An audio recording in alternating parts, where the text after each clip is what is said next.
안녕하세요. 베드로의 선한 육계신 영재 목사입니다. 9월 11일 금요일 오늘의 말씀 묵상 시간입니다. 오늘 우리에게 주시는 말씀은요. 사무엘하 11장입니다. 2절을 읽고 말씀을 나누겠습니다. 저녁 때 다윗이 그의 침상에서 일어나 왕궁 옥상에서 거닐다가 그곳에서 보니 한 여인이 목욕을 하는데 심히 아름다워 보이는지라. 오늘의 말씀의 제목은요. 죄를 숨기고자 할 때 더 큰 죄로 확산된다입니다. 그렇습니다. 죄를 은폐하고자 할 때, 숨기고자 할 때 그 죄를 숨기기 위해서 또 다른 죄를 져야 되고요. 그리고 더 큰 죄를 질 수밖에 없습니다. 오늘 본문의 말씀을 통해서 우리에게 주시는 교훈의 말씀입니다. 다윗은 그동안 신실했습니다. 정의롭고 공의로웠습니다. 늘 부하들과 함께 전쟁터에 참여하면서 열심히 신실하게 사명을 감당했습니다. 그런데 오늘 말씀해 보니까 병사들은 전쟁터에서 생명을 다해서 싸움을 하고 있는데 다윗은 옥상에서 왕궁 옥상에서 거느리고 있었습니다. 한가히 시간을 보내고 있었습니다. 그때 다윗에게 무엇이 찾아왔죠? 유혹이 찾아옵니다. 이렇게 한가하게 시간을 보내고 있을 때 유혹은 강력하게 더 많이 찾아옵니다. 그래서 하나님의 자녀들은요, 늘 하나님의 일을 부지런히 해야 됩니다. 하나님께서 우리에게 주신 사명을 신실하게 열심히 감당을 해야 됩니다. 그것이 바로 사탄의 마귀의 유혹을 물리치는 길이기도 합니다. 말씀해 보니까 그 유혹을 다윗이 받았는데요. 아름다워 보였다. 한 여인이 목욕을 하는 그 모습이 아름다워 보이는지라 이렇게 말씀하죠. 그렇습니다. 유혹은 늘 아름다워 보입니다. 달콤해 보입니다. 취하고 싶어집니다. 갖고 싶어집니다.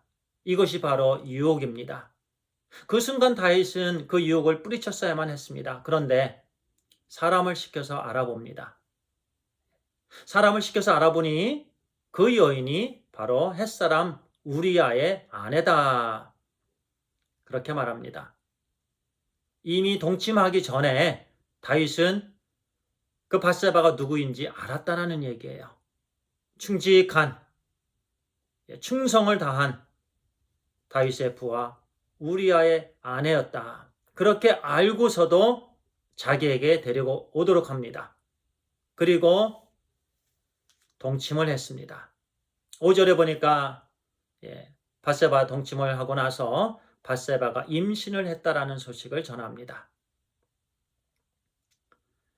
그때 다윗은 생각합니다. 어떻게 하면 이 죄를 숨길 수가 있을까? 어떻게 하면 이 죄를 은폐할 수 있을까?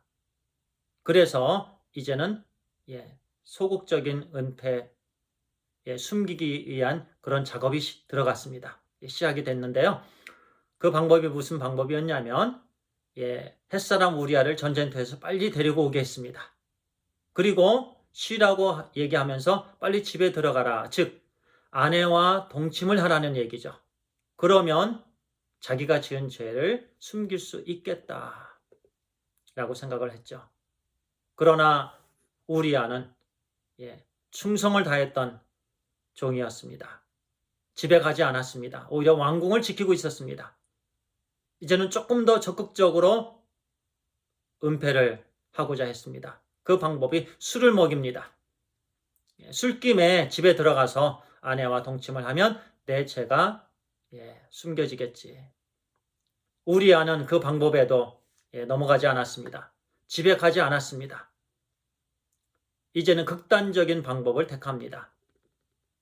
우리아를 죽여야 되겠다.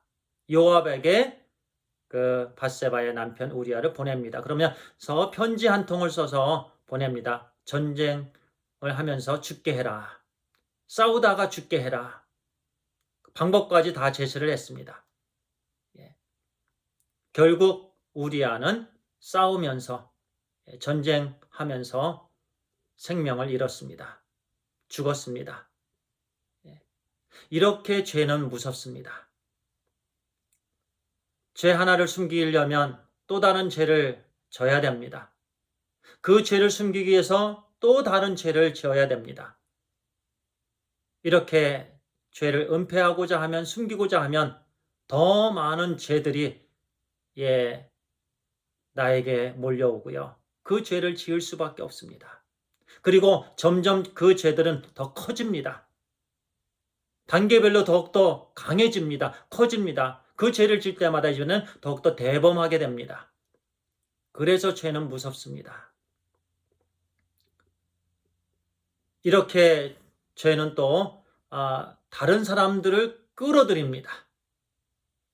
처음에는 다윗 혼자서 죄를 지었지만 이제는 요압을 그 죄에 끌어들입니다. 그러면서 요압을 통해서 우리아를 죽였습니다. 점점 이 죄는요 누룩과 같이 번져나가는 것입니다. 그래서 단체가 망하는 것이고 나라가 망하는 것입니다. 또 가정이 망하는 것입니다. 교회도 마찬가지입니다. 하나님께서 우리에게는요, 하나님의 자녀들에게는 회개의 특권을 주셨습니다. 자백을 하면, 용서를 구하면 하나님께서 용서해 주시는 그 특권을 주셨습니다. 만일 우리가 우리 죄를 자백하면 그는 미쁘시고 의로우사 우리의 죄를 사하시며 우리를 모든 불의에서 깨끗하게 하실 것이요. 그렇게 약속의 말씀을 주셨습니다. 만일 우리가 우리 죄를 자백하면 그렇습니다. 회개하면 그렇습니다. 하나님, 제가 잘못했습니다. 용서해 주시옵소서. 우리가 죄를 지은 그 순간 바로 우리 죄를 자백하면 하나님께서 우리의 죄를 용서해 주시고 모든 불의에서 모든 더러운 것들로부터 우리를 깨끗하게 해 주십니다. 하나님의 은혜입니다. 다윗은 점점 죄를 은폐하기 위해서 결국에는 우리아를 죽게 했습니다. 또 다른 사람을 끌어들입니다. 그렇게 무섭다라는 것 우리가 기억해야 됩니다. 그래서 우리는 부지런히 하나님의 일을 열심히 감당하면서요. 또 하나님의 말씀으로 무장되어서 그리고 우리는 또 완벽할 수가 없습니다. 이 땅에 있는 동안 늘 실수하고요. 늘 죄를 짓게 됩니다. 생각으로 짓는 죄, 마음으로 짓는 죄, 행동으로 짓는 죄 얼마나 많습니까? 그러나 그때마다 우리는 회개해야 됩니다. 그렇지 않으면 또 다른 죄를 짓게 됩니다.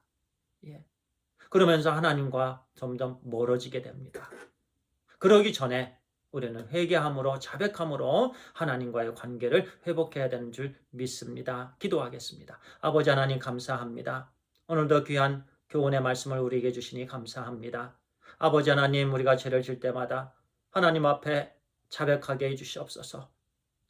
죄 아버지 하나님 다 고백하고 용서를 구하게 해주시옵소서. 그럴 때 우리 하나님께서는 미쁘시고 의로우신 하나님이시기 때문에 우리의 모든 죄를 용서해 주시고 모든 불의로부터 우리를 깨끗하게 해주심을 믿습니다. 아버지 하나님 늘 말씀으로 무장되게 해주시고 늘 부지런히 하나님께서 우리에게 맡겨주신 사명 감당케 해주시옵소서. 하나님 감사합니다. 예수 그리스도의 이름으로 기도를 드리옵나이다. 아멘. 감사합니다.